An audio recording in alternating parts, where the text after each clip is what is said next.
여러분 혹시 지금 우리 학교는 지우학이라고 하는데 그 드라마 보신 적 있으십니까? 보신 분? 많이 안 보셨네요 생각보다. 3명 본 거예요? 3명? 네, 그 3명 저까지? 많이 안 보셨네요.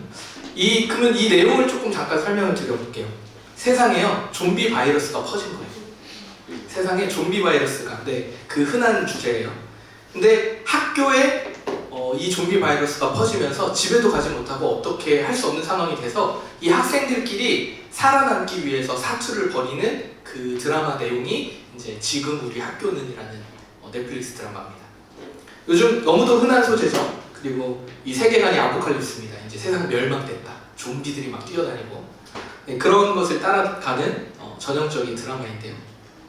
그러다 보니까요, 이 드라마 안에는요, 죽음 앞에 인간의 본성, 갈등을 아주 잘 표현하고 있어요. 때로는 재밌게, 때로는 긴장감 있게 인간의 본성을 잘 표현하고 있더라고요. 그 중에 제가 기억에 남는 장면이 있어요. 그게 뭐냐면, 살아남기 위해 고군분투하던 학생들이 이제 학교를 빠져나가요. 그리고 우리와 같은 사람들이 있을까 해서 이제 막 학교를 나와서 동네를 막 돌아다녀 보는 거예요. 그리고 막 차도 얻어 타고 이동을 하다가 이제 한 집을 발견한 겁니다. 그래서 저기에 가서 먹을 것이 있나 좀 찾아보자 해서 이제 그 집으로 이동을 합니다. 그리고 몇 명씩 나누어져서 그 짝을 지어서 그 집을 수색하기 시작하는 겁니다.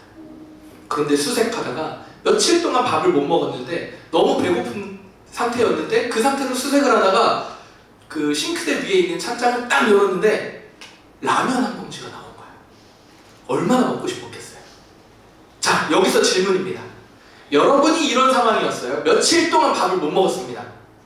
그런데 이런 상황이에요. 근데 수색하다가 보니까 나 혼자 있는데 딱 이런데 라면 한 봉지가 나왔네. 여러분 어떻게 하시겠습니까? 첫 번째, 몰래 혼자 먹는다.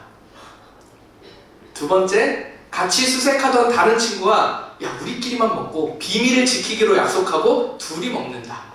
자, 셋째, 몰래 숨겨두었다가 나랑 가장 친한 친구랑만 몰래 먹는다. 마지막 네 번째, 혹시 살아있을 우리 가족들을 위해 꽁쳐뒀다가 가족들을 만나서 가족과만 나눈다. 자, 여러분 어떤 선택하시겠어요? 세 번째? 예천이 세 번째, 몰래 숨겨 꽁쳐놨다가 나랑 가장 친구랑 열매를 먹는다. 주여, 주여. 그 친구의 저 들어가요? 주여. 이해해요. 뭐 오늘 상견례 하니까, 오늘 뭐 상견례 하니까 그 정도는 좀 우리가 이해해주는 걸로 하시죠. 상견례 하니까. 조금 극단적인 설정이긴 했으나 여러분은 이런 상황이 정말 펼쳐졌다면 어떻게 하시겠냐는 것이죠.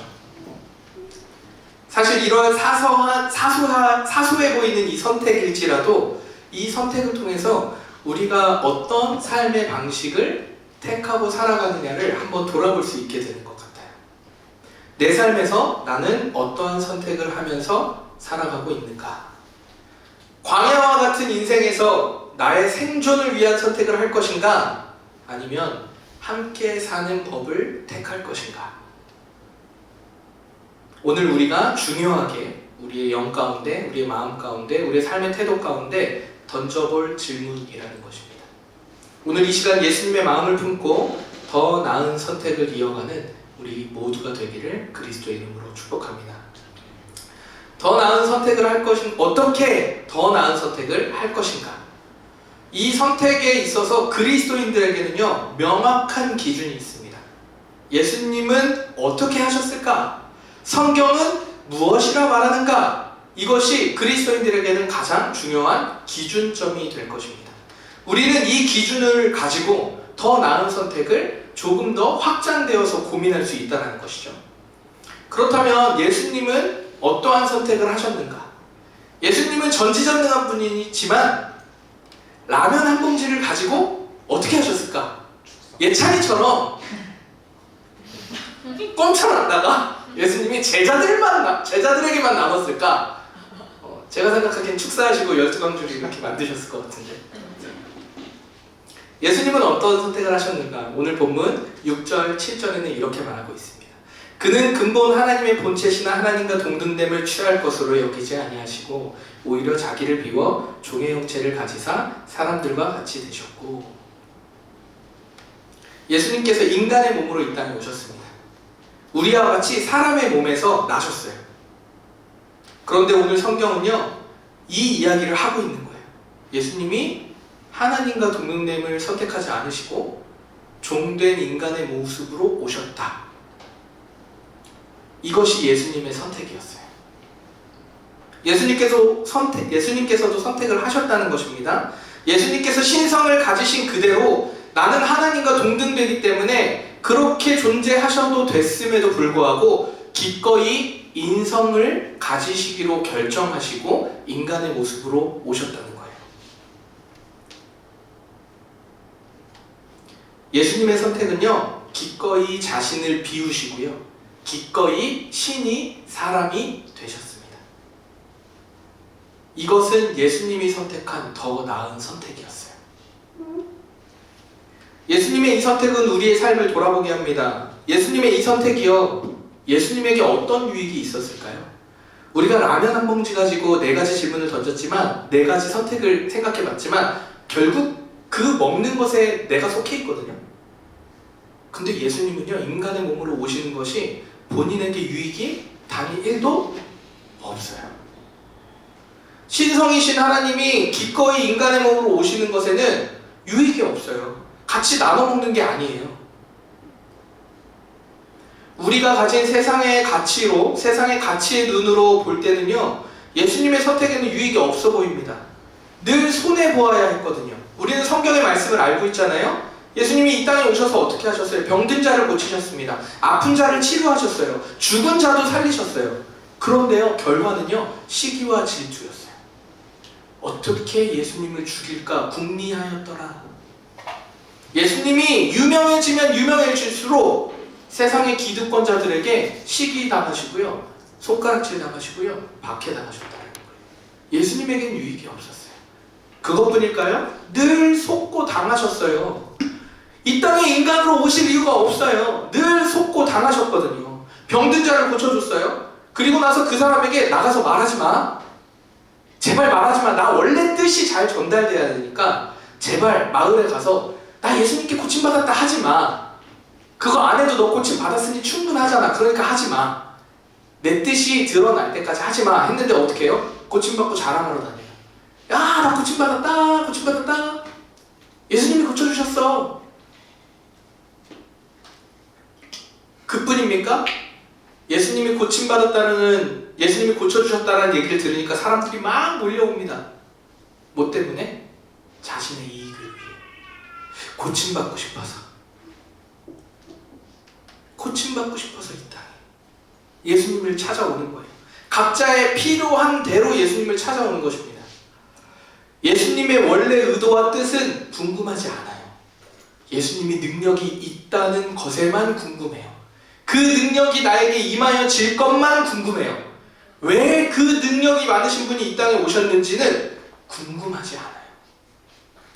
그러니까 아프다 찾아오고, 힘들다 찾아오고, 고쳐달라 찾아오고, 왜 이 땅에 오셨는지 관심이 없습니다. 이렇게 늘 손해보고 속고 당하셔야만 했습니다. 예수님이 인간의 몸으로 오신 이유입니다. 예수님에게 유익이 아무것도 없다는 것이죠. 희생꾼입니다. 늘 타인을 위해서만 살았다는 거예요. 그런데 그 결과마저도 어떠합니까? 십자가의 죽음이었어요. 여러분, 여기서 다시 또 질문. 이것이 예수님이 선택하신 것인데 이것이 정말 더 나은 선택이 맞습니까?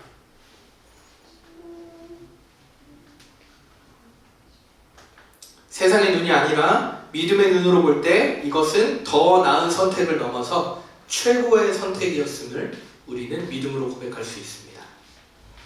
죽음까지 사랑하시는, 죽기까지 사랑하신 그 사랑에는요, 거짓이 없어요. 누군가 나를 위해 죽었다라는 것에, 그 사람이 나를 사랑했다라는 것에 거짓이 있나요? 생명을 내어줬는데 그것에 물음표를 던질 수 있습니까? 던질 수 없습니다. 모두가 두려워하는 죽음 앞에 생명을 내어주신 사랑이라면 의심할 여지가 없죠. 자신이 죽음으로 모두가 살 수 있다면, 자신의 죽음으로 모두가 회복될 수 있다면 기꺼이 더 나은 선택을 하겠다라는 것입니다. 그래서 예수님이 이 땅에 오신 거예요. 그리고 직접 보여주셨습니다. 죽음 이후에, 그렇게 고통당하셔서 십자가에 죽으신 이후에 보여주셨어요. 부활하셨습니다. 그래서 뭐래요? 영원한 생명이 있다. 너희들이 참 고통스러워 보이지? 나도 고통스러웠어. 그런데 걱정하지 마. 부활이 있다? 영원한 생명이 있어. 라고 예수님이 직접 보여주신 거예요. 예수님의 마음을 품은 자, 그리고 예수님을 따라 죽기까지 결정한 사람은 부활이 있다는 것을 보여주셨다는 거예요. 예수님께서 죽으시고 부활하셨습니다. 우리가 믿는 복음의 말씀이 바로 이것 아니겠습니까? 혹시 우리는 예수님이 무슨 뜻으로 이 땅에 오셨는지 궁금하지 않고 나의 삶의 평안과 유익만을 위해 예수 믿고 있지 않습니까? 예수님은 죽어지면 살 것이라고 말하고 계세요. 예수님의 마음을 품고 타인을 낮게 여기며 살아야 한다고 말하고 있습니다.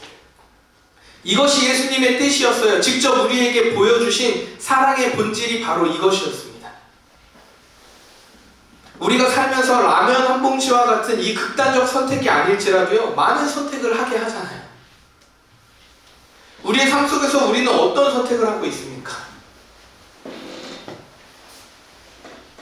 너희 안에 이 마음을 품으라. 이는 곧 그리스도 예수의 마음이니. 예수님의 마음을 품고 예수님을 닮는 그 선택을 하는 우리 모두가 되기를 그리스도 이름으로 축복합니다. 중요한 것은요, 진짜 중요한 것은요, 지금까지 얘기를 우리가 모르지 않다는 거예요. 타인의 유익을 생각하며 예수님을 닮는 선택이 더 나은 선택이라는 것 잘 알고 있다는 거예요. 잘 알지만 너무 잘 알지만 이 선택이 너무 어렵다는 것도 안다는 거예요. 너무 힘들다는 것입니다. 나보다 남을 낮게 여기는 것, 나를 죽이고 타인을 더 낮게 여기는 것이 어렵다는 거예요. 그래서 우리는 어떻게 합니까? 많은 대화 가운데 나를 증명하고자 하죠. 충고하고요, 조언하고요, 평가하고 판단합니다. 왜? 죽고 싶지 않아서. 내가 살아있다는 증거를 막 표현하고 싶은 거예요. 어떤 식으로든. 멀리 보지 않아도 됩니다. 우리의 대화만 봐도요, 대화를 조금만 돌아봐도 내가 어떤 선택을 했는지, 왜 그 말을 했는지, 어떤 마음을 품었는지 우리는 알 수 있다는 거예요. 예수님의 마음을 알면서도요, 잘 안 됩니다. 이게 오늘 우리에게 질문 아니겠어요? 그럼 도대체 어떻게 하면 좋을까요? 도대체 어떻게 하면 좋을까요? 예수님은 어떻게 하셨는지 우리가 말씀을 통해서 한번 살펴보기 원합니다. 8절 말씀인데요. 자기를 낮추시고 죽기까지 복종하셨으니 곧 십자가에 죽으십니다. 예수님은요, 어렵다는 거 알지만 순종하셨어요. 어떻게 순종하셨어요? 그냥 무릎 꿇고 예 한 게 아니에요. 죽음으로 순종하셨습니다. 늘 손해보고 당하고 남을 위해서 사셨음에도 끝에 가서도 죽기까지로 순종하셨어요. 여러분, 예수님의 겟세마네 기도 기억하시죠? 십자가를 지시기 전에 겟세마네 동산에 3번이나 올라서 기도를 하십니다. 고통스러웠다는 거예요. 예수님도 고통스러웠어요. 십자가를 지는 게 두려웠어요. 인간의 몸을 입어, 하나님이지만 인간의 몸을 입고 이 땅에 와보니 몸에 채찍질을 하거나 마음의 고통이나 인간적인 마음이 그대로 가지고 있으니 너무 고통스러운 거예요. 십자가를 져야 한다는 게 뭔지 아니까 너무 힘든 겁니다. 그래서 3번이나 올라가서 기도합니다. 그리고 마지막 기도예요. 마가복음 14장 36절 우리말 성경으로 읽어드립니다. 예수님께서 말씀하셨습니다. 아버지요, 아버지께서는 모든 일이 가능하시니 이 잔을 내게서 거두어 주십시오. 그러나 내 뜻대로 하지 마시고 아버지 뜻대로 하십시오. 예수님의 순종을 가장 잘 표현하는 말씀이라고 저는 생각합니다. 하나님과 동등된 예수님은요, 끝까지 자신의 신적 권위를 지키고자 애쓰지 않으셨다는 거예요. 그 순간에도 하나님이라면 모든 걸 하실 수 있고 완전한 분이시기 때문에 내가 지금 원하는 건 이 잔을 거두어가 주시는 것을 원하지만 이게 만약 하나님 뜻이 아니라면 하나님 뜻대로 하십시오.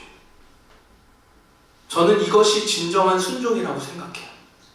마음도 생각도 따라가지 못하는데 억지로 막 해주십시오, 나 이거 주십시오. 근데 생각도 안 하고 괜히 안 되는 거 아니까 내 머리로 다 제안해가지고 기도도 안 하고 생각도 안 하고 그냥 될 대로 되라 이렇게 하는 게 순종이 아니고 아무것도 안 하는 게 순종이 아니고 하나님 앞에 하나님 난 마음이 이런데 이 결과마저도 하나님 앞에 드립니다. 하나님 선하신 분임을 고백합니다. 이것이 순종이라는 거예요. 예수님은 이 순종을 선택하셨습니다. 나의 원함, 나의 원함에는 유익과 만족이 있지만 하나님은 전능하시기에 하나님의 뜻이 그러하시다면 기꺼이 따르겠습니다. 이 믿음을 가지고 순종하셨다는 거예요. 결국 여러분, 우리가요 예수님을 닮아서 타인에게 물이라도 한 잔 건네면요 이것은요 믿음으로 순종한 우리의 삶의 모습이 되는 거예요. 순종은 하나님께 내 인생의 권리를 내어드리지 못하면요 할 수 없는 일이에요. 우리가 나보다 남을 낮게 여기는 것 못하는 이유는요 하나님이 내 인생의 내 영혼의 구원자다 책임자라는 걸 인정하지 못하면 나는 죽을 수가 없어요. 믿는 구석이 있어야 죽지. 뒷배경이 있어야 죽을 거 아니에요. 하나님은 나의 주인이시며 구원자이십니다라는 고백이 없이는 우리는 타인을 나보다 낮게 여길 수가 없고요. 성경의 수많은 말씀도 순종할 수 없습니다. 이 믿음의 고백이 없이는 온전히 타인을 위한 삶을 사는 것은 불가능합니다. 그래서 순종은 믿음이 없이는 시작할 수 없어요. 하나님을 나의 주인으로 내어드릴 때 이 믿음의 고백 위에 성령께서 주시는 힘과 능력과 지혜로 남을 낮게 여기는 거예요. 사람의 힘으로는 결코 그렇게 할 수 없다는 거예요. 우리는 본질상 나를 증명하고 싶어요. 저도 저를 증명하고 싶어요. 키가 180 조금 안 되지만 180 있는 것처럼 증명하고 싶고 당당하게 살고 싶어요. 저도 뭐 키로 얘기했지만 키뿐이겠습니까? 사람의 힘으로 결코 할 수 없으니 우리가 남을 위해 산다는 일이 얼마나 어렵겠습니까? 너무 어려워요. 우리 힘으로 할 수 없습니다. 예수님의 순종의 선택으로 우리에게 영원한 생명의 길이 열렸어요.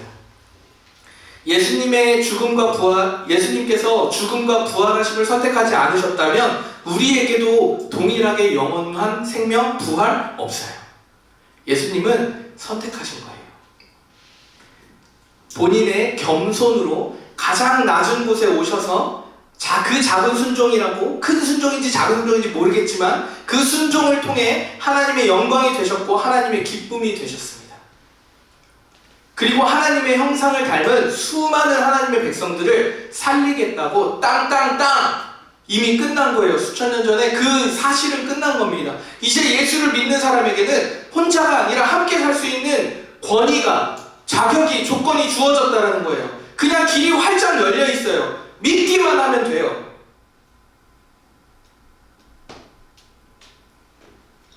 저는 이것이 하나님 나라를 이루어가는 방법이라고 생각해요. 이것이 하나님 나라의 천국을 소망하는 자들의 삶의 모습이라고 생각합니다. 우리가 때로는 그리스도인으로서 거대한 상상을 해요. 이거를 제가 제일 많이 하는 편인데요. 믿음의 삶을 살면 뭔가 큰 변화를 상상합니다. 내가 믿음으로 정말 잘 살면 가정이 변하고 직장이 바뀌고 내가 속한 지역이 막 거창하게 바뀌고 나라가 바뀌고 세상이 바뀌는 이런 상상을 해요. 그리스도인들은. 저도 해요. 매번. 이 신노년 땅이 바뀌리라. 아무도 안 하지만 저 혼자 안 해. 그리고 이 나라가 바뀌리라. 온 세계 열방에 하나님 뜻 안에 있으리라. 변하리라. 저는 고백한다고요.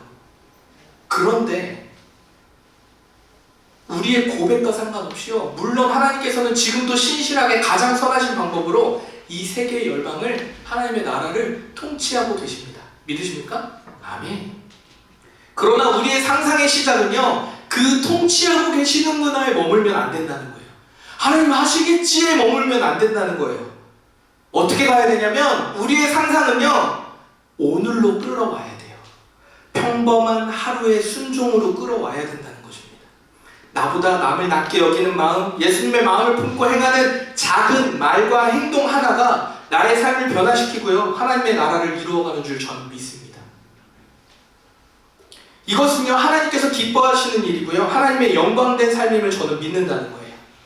거대한 상상하면서 기도할 수 있습니다. 그런데 그것을 우리의 삶으로 끌어올 때는 평범한 우리의 하루로 끌어와서 욕심 많고 나의 것을 취하려고 하는 나 대신에 하나님 앞에 믿음으로 고백하며 자꾸 손해보는 것, 남의 유익을 생각해보는 것, 그 사람의 입장을 고려해보는 것, 그러나 나의 감정이 해치지 않도록 지혜롭게 나의 감정도 표현해보는 것, 이런 것이 결국 하나님의 나라를 이루어가는 것, 인격적인 관계를 형성해서 진짜 공동체를 만나게 되는 것, 그것이 한 명 한 명이 들어가서 결국 시기와 질투와 분열이 아니라 사랑과 축복과 격려로 공동체를 이루어가는 것, 저는 이것이 하나님의 나라임을 믿음으로 고백합니다.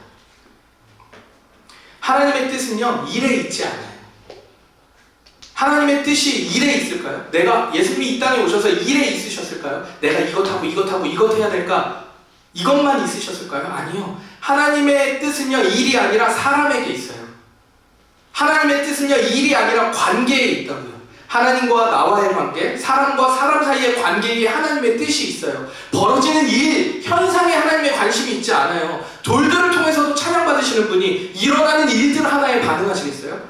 우리를 창조하셨는데, 흑암같이 어두운 세상을 창조하신 분이 세상에 일어나는 일에 관심이 있으시겠어요? 그것을 이루고 있는, 이것을 다스려야 할 하나님의 형상을 닮은 사람에게 관심이 있겠지.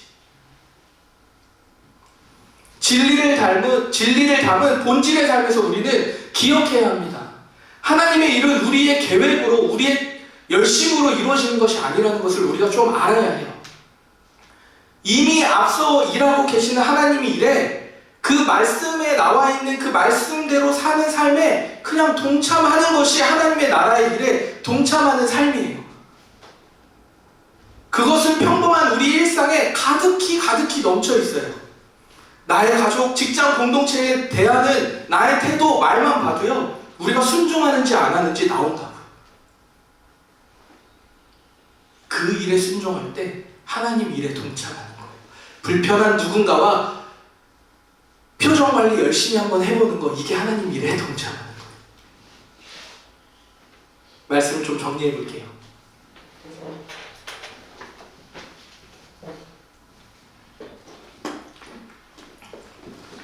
오늘 바울은요, 빌립보 교인들에게 예수님의 마음을 품으라고 말하고 있습니다. 곧 예수님의 마음을 알아야 더 나은 선택을 할 수 있다고 말하는 거예요. 이 말씀은 빌립보 교인들뿐 아니라 오늘 우리를 향한 권면의 말씀인 줄 믿습니다. 그런데요, 살다 보면요, 참 마음이 무너지고 답답할 때가 있다는 거예요. 이것도 다 아는데도 나보다 더 남을 낮게 여기는 삶을 열심히 살고 있는데, 무언가 나보다 더 잘하고, 나보다 더 뛰어나고, 나보다 더 놀라운 사람의 어떠한 여정을 보면요, 그렇게 내 자신이 초라해 보인다는 거예요.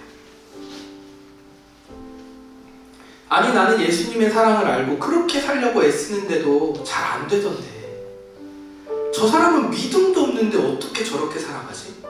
믿음도 없는데 사람들에게 존경도 받아, 돈도 많은데 사람도 착해, 베풀기도 잘하네, 인품도 좋고 성품도 좋아. 도대체 그럼 내 믿음은 거짓인가? 가짜인가? 나는 그리스도인인데, 이렇게 생각할 때가 있다는 거예요.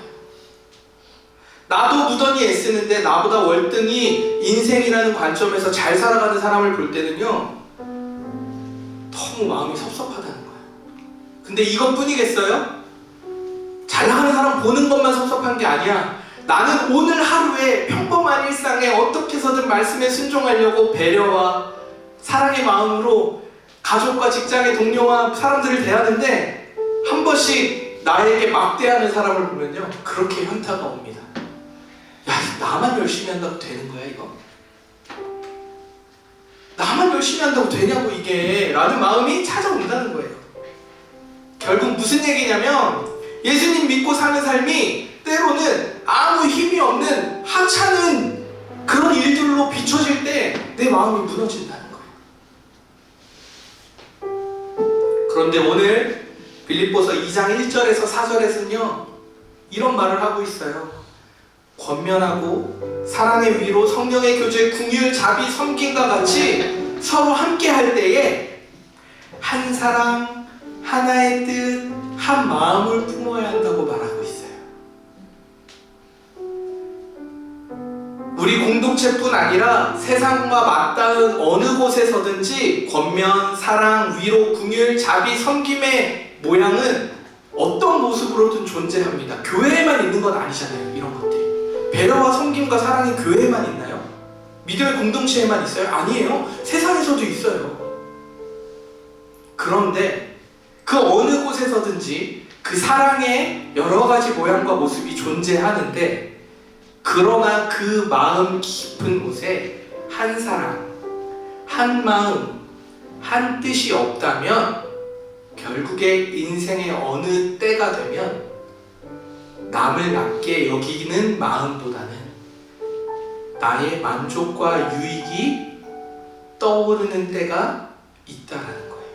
정리해볼까요? 쉽게 얘기해봐요. 죽을 때가 되면요, 내가 그렇게 열심히 무언가를 나누고 베풀고 살았는데도 내 인생에 남는 것이 없네. 나에게 영원히 주어지나?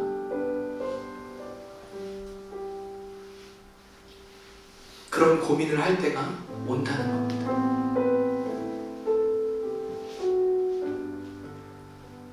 아무리 선을 잘 베풀고 사랑을 실천하더라도 하나님의 마음, 예수님의 마음, 예수님의 사랑을 품지 못한 사람들은요, 끝에 가서요 시기하고 악한 마음이 올라옵니다. 내가 어떻게 했는데.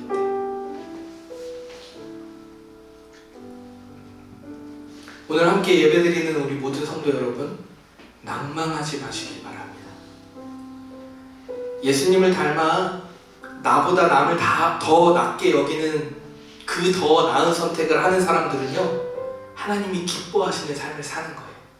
그것으로 충분하다라는 고백이 우리의 입술을 통해 고백되어지길 소망합니다. 더 많이 나눠서 하나님 더 기뻐하시는 거 아니고요, 내가 가진 게 요거밖에 없는데 요거밖에 못 나눠서, 내가 할 줄 아는 건 들어주는 거밖에 없어서 늘 말도 못하고 듣기만 하는 거, 그것도 하나님이 가장 기뻐하십니다. 때로는 이럴 때도 있죠. 내 마음과 달리 되게 열심히 기도하고 말씀으로 딱 준비하고 하루를 딱 시작했는데 마음과 달리 보여주기 식으로 내 하루가 끝날 때도 있어. 웃으면서 선하게 네, 우리 예찬 어쩌고 뭐 저쩌고 되게 친밀하게 했어. 근데 속으로는 야 진짜 라면 한 봉지 너만 먹었냐? 이런 마음이 들 수 있다는 거예요. 겉으로는 그렇게 할 수 있죠. 그런데 그러다 보니까 나만 애쓰는 것 같고 손해보는 느낌이 들 때가 있어요. 열심히 마음의 시작은 아니었는데. 그런데 여러분 기억하십시오. 그렇게 하나씩 하나씩 하나님의 마음을 깨달아가는 그 과정을 통해 우리는 예수님을 닮아가는 것입니다. 보여주기 식이면 어때요? 회개할 날이 찾아오겠지, 나에게. 맞아, 내가 그때 그런 마음이었구나. 그러면 또 예수님의 마음을 품게 되는 거잖아요. 어제 평안남의 모임이 있었어요. 평범하지 않은 남자들의 모임. 내가 보기에 제일 안 평범해, 제일 안 평범하지 않은 남자들의 모임이었는데 진짜 우리 교회 다 평범하지 않아요. 근데 어제는 이제 6명의 남자들이 모여서 고기 먹고 수다 떨다가 헤어졌어요. 카페를 이동했거든요. 근데 저는 인식을 못했는데 한 형제가 얘기하더라고요. 진짜 여기 신기하다고. 카페가 되게 넓었어요. 근데 그 카페에 남자가 우리 말고 2명 더 있고 나머지는 다 여자야. 그니까 무슨 얘기에 수다 떨고 있는데 남자 6이서 거기서 막 수다를 2시간, 3시간을 떨고 있는 거예요. 내가 봐도 좀 평범하지 않은 것 같아요. 여러분, 쉬고 싶은 토요일에 모이는 게 쉽습니까? 쉽지 않아요. 그것도 아침 11시까지 모이기로 했거든요. 그 시간에 일어나서 나오는 건 기적이야. 토요일에 황금 같은 시간에. 요즘은 아무리 뭐 어떤 시대인지 잘 정확히는 판단이 안 되겠지만, 그래도 요즘 같은 때는요, 제가 보기에는 내가 아무리 친하고 편한 사람이라도 시간 장소를 가려서 만나요. 그렇지 않아요? 저만 그래요? 아무리 편한 사람이어도 저는 우리 형이랑 시간을 잡아도 시간 약속 조율하면서 잡아요. 물론 그게 뭐 당연한 예의겠지만 약간 손해보지 않으려는 마음이 있어요. 이거는 편집해야 된대. 형이 들을 수 있으니까. 예. 안 그래도 지친 삶인데 타인과의 만남까지 스트레스 받고 싶지 않은 게 이 시대의 트렌드잖아요. 이 시대 우리의 마음이잖아요. 그런데 기꺼이 모두가 함께하려는 모습에 저 스스로는 잔잔한 감동이 있었어요. 그래서 기분이 너무 좋았나 봐. 거의 3분의 1은 나 혼자 얘기한 것 같아요. 다시는 모이자 그러면 안 모일 것 같은데 내가 잘못했어요. 예, 죄송합니다. 그래서 오늘 목이 아파서 찬양을 못했어.